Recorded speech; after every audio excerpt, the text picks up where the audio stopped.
Hi everyone, this is Suzanne Jones. Welcome back to Love in Pieces. If y'all have watched my previous videos, you'll know I'm just starting my YouTube journey. I'm recovering from knee replacement surgery, so I'm not in my craft room. I'm having to stay on the couch, and I'm looking for things that I can bring into the living room and do and not create too much of a mess, which is a line that I walk with my husband. Our definitions of too much mess are quite different at the moment. But so I'm looking for things that travel in here and can be put back pretty easily. One of the things I need to do is get caught up on putting in the labels on some of my stamps, my Stampin' Up! Stamps, and also getting some of my dies put on magnetic sheets. And I found a pretty good system, and so since I was having to do it, I thought I'd share a video in case this helps someone else. These are the magnet sheets that I buy. I get them off Amazon. I think that's pronounced Kedudes. They're 4x6 flexible adhesive magnet sheets.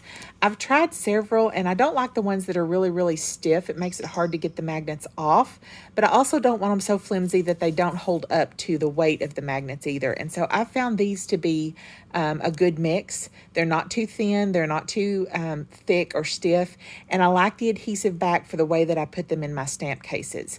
So if a die set is a standalone die and it does not match up with a stamp set, then I just put them on these sheets. I keep them in the plastic folders that dies come in. I've got one here.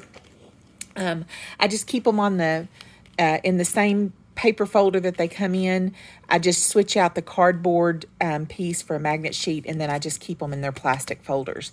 If they do match a stamp set, then I always put my dies and my stamps together. It just makes sense to me, even if there's some of those dies that could be used without the stamp set. In my mind, if they pair up, I just like to keep them together. So this is a brand new pack I got in today of the magnet sheets. There's 12 in there, but I've opened them up and I've been working on them, and so I'll show you what one looks like outside of the package. See, it's got a pretty good weight to it.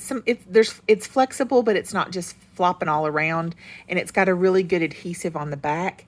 And the way I do my dies, let me pull out one that I've got done here. And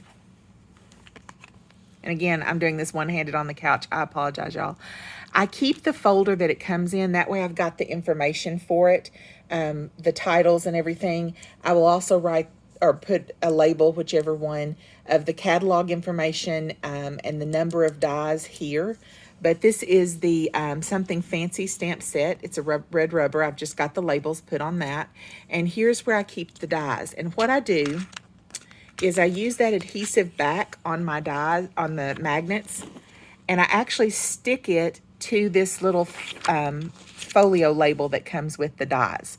So this magnet sheet is stuck onto the paper, and then I use tear and tape, and I stick the paper into my stamp case. So this stays nice and sturdy.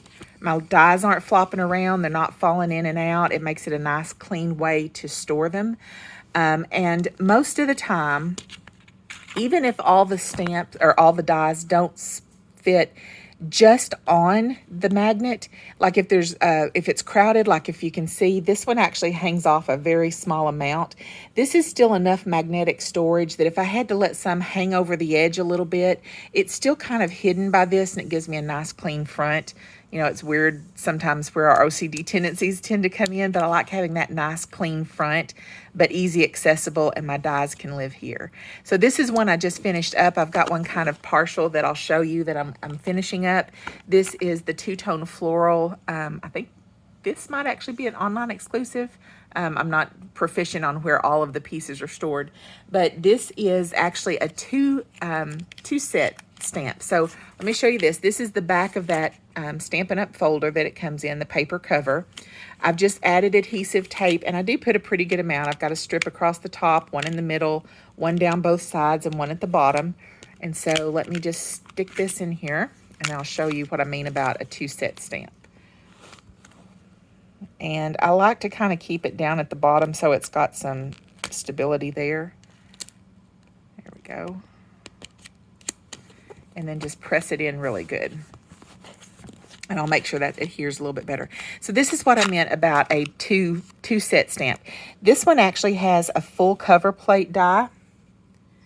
And so it needed its own magnet, but then there are all these smaller pieces that needed a magnet. So what I do is I just stick one onto the top cover and one onto the bottom. The only difference is I try to make sure and offset them so they're easy to come apart. So like this one, I scooted a little closer to the, or a little further away from the top. It's closer down towards the bottom. And the one that's stuck on the cover is right at the bottom so that there's kind of like a place for me to grab. And the magnets don't line up exactly, creating like a seal lock. Plus, when you get these dies on there, there's enough of a ridge that it separates them, and so it's not sticking. You can even see here just how easily that's allowing me to get it off. Sometimes if they're really stiff or you've stuck them onto something hard, then it's hard to get the dies off. But because this paper's flexible and even the case is flexible, even with those large cover plate dies, there's still always a place I can kind of bend and get the corner up just to be able to lift it.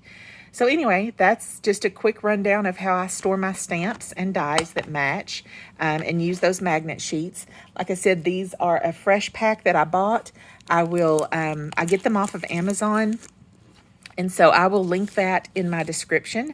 You'll be very proud of me. I figured out how to do that on one of my previous videos. So I'll link this there if anyone's interested. I'm not a seller. I'm not making any profit off this. Order them if you'd like or find your own. I just want to be able to give you a quick way to get it. And like I said, these are, I've tried several. I've seen different people's boards that they use, and I think these are my favorites. So thanks for watching. Come along on the next video, and hopefully pretty soon I'll be able to get back in my craft room. I'm doing really well. It's just when I set up, my leg swells, so I've got to stay on the couch and keep it propped up, and these little short videos are about all I can handle at the moment. But stick with me and we'll see where this takes us. Be creative, have a great day, and be nice to people.